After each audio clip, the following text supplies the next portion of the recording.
അരവിന്ദ് കെജ്രിവാളിൻ്റെ ഇടക്കാല ജാമ്യം ആവശ്യപ്പെട്ടുള്ള ഹർജിയിൽ ഇന്ന് ഉത്തരവില്ല. വിധി പറയുന്നത് മറ്റന്നാളത്തേക്ക് മാറ്റിവെച്ചിരിക്കുന്നു. വിവരങ്ങളുമായി ഞങ്ങളുടെ പ്രതിനിധി ജിൽബി ചേരുന്നുണ്ട്. ജിൽബി, നേരത്തെ സുപ്രീം കോടതി ഇഡിയെ രൂക്ഷമായി വിമർശിച്ചിരുന്നു. ഒപ്പം തന്നെ ജാമ്യം ലഭിച്ചാലുള്ള ചില വ്യവസ്ഥകൾ സംബന്ധിച്ച് സൂചിപ്പിക്കുകയും ചെയ്തിരുന്നു. പക്ഷേ ഇന്നെന്തായാലും വാദം പൂർത്തിയാക്കിയിരിക്കുന്നു.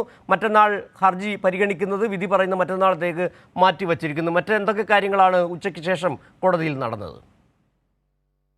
എന്തായാലും ഇടക്കാല ജാമ്യ ഹർജിയിൽ കെജ്രിവാളിന്റെ ഇടക്കാല ജാമ്യ ഹർജിയിൽ ഇന്നിപ്പോൾ കോടതിയിലെ വാദം പൂർത്തിയായിരിക്കുകയാണ്.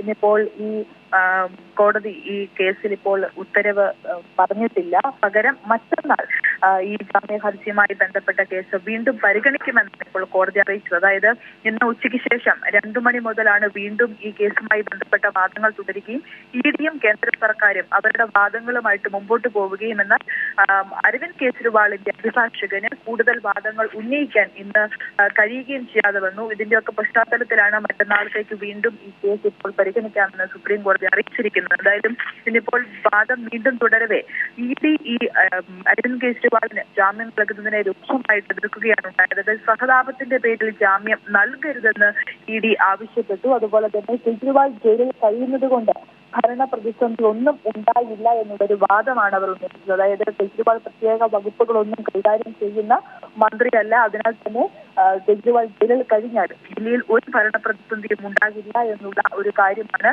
ഇഡി ഉന്നയിച്ചത്. അതുപോലെ തന്നെ കേന്ദ്ര സർക്കാരും വലിയ രീതിയിൽ ഇതിനെ എതിർത്തുകൊണ്ട് രംഗത്തെത്തിയിരുന്നു. കാരണം സാധാരണക്കാരും അതുപോലെ തന്നെ മുഖ്യമന്ത്രി എന്ന നിലയിൽ കെജ്രിവാളും ആയിട്ട് ഒരു വ്യത്യാസവും ഇല്ല, എല്ലാവർക്കും ഒരേ നിയമമാണ്, സാധാരണക്കാരന്റെ അവകാശങ്ങളെ ചെറുതായി കാണരുത് എന്ന തരത്തിലുള്ള വാദങ്ങളുമായിട്ട് കേന്ദ്ര സർക്കാരും രംഗത്തെത്തിയിരുന്നു. എന്നാൽ സുപ്രീം കോടതി ഇന്നിപ്പോൾ വ്യക്തമാക്കിയത് നിലവിൽ തെരഞ്ഞെടുപ്പ് നടക്കുന്ന സാഹചര്യമാണ്, അതിനാൽ തന്നെ ഒരു അസാധാരണ സാഹചര്യം നിലനിൽക്കുന്നു. മുഖ്യമന്ത്രിയാണ് അരവിന്ദ് കെജ്രിവാൾ, ഒരു രാഷ്ട്രീയ നേതാവ് തെരഞ്ഞെടുപ്പ് സാഹചര്യത്തിൽ ഇങ്ങനെ ജയിലിൽ കിടക്കുന്നത് അതിന് അനുവദിക്കാൻ കഴിയുമോ, അല്ലെങ്കിൽ എന്തുകൊണ്ട് ഒരു ഇടക്കാല ജാമ്യം കൊടുക്കൂട എന്ന തരത്തിലുള്ള ചോദ്യങ്ങൾ ഇഡിയോട് സുപ്രീം കോടതി ഉന്നയിക്കുകയുണ്ടായി. അതുപോലെ തന്നെ ഈ ജാമ്യം നൽകിയാൽ അതിനും സുപ്രീം കോടതി വ്യവസ്ഥകൾ വെക്കുകയുണ്ടായി.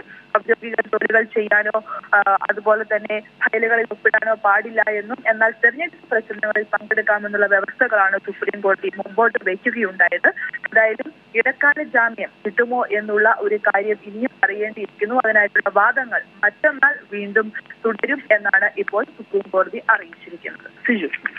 ശരി, ജിൽബിയാണ് വിവരങ്ങൾ നൽകിയത്. അരവിന്ദ് കെജ്രിവാളിൻ്റെ ജാമ്യ ഹർജിയിൽ ഇന്ന് ഉത്തരവില്ല. മറ്റന്നാൾ വീണ്ടും കോടതിയിൽ വാദം നടക്കും. വിവരങ്ങളാണ് ജിൽബി നൽകിയത്.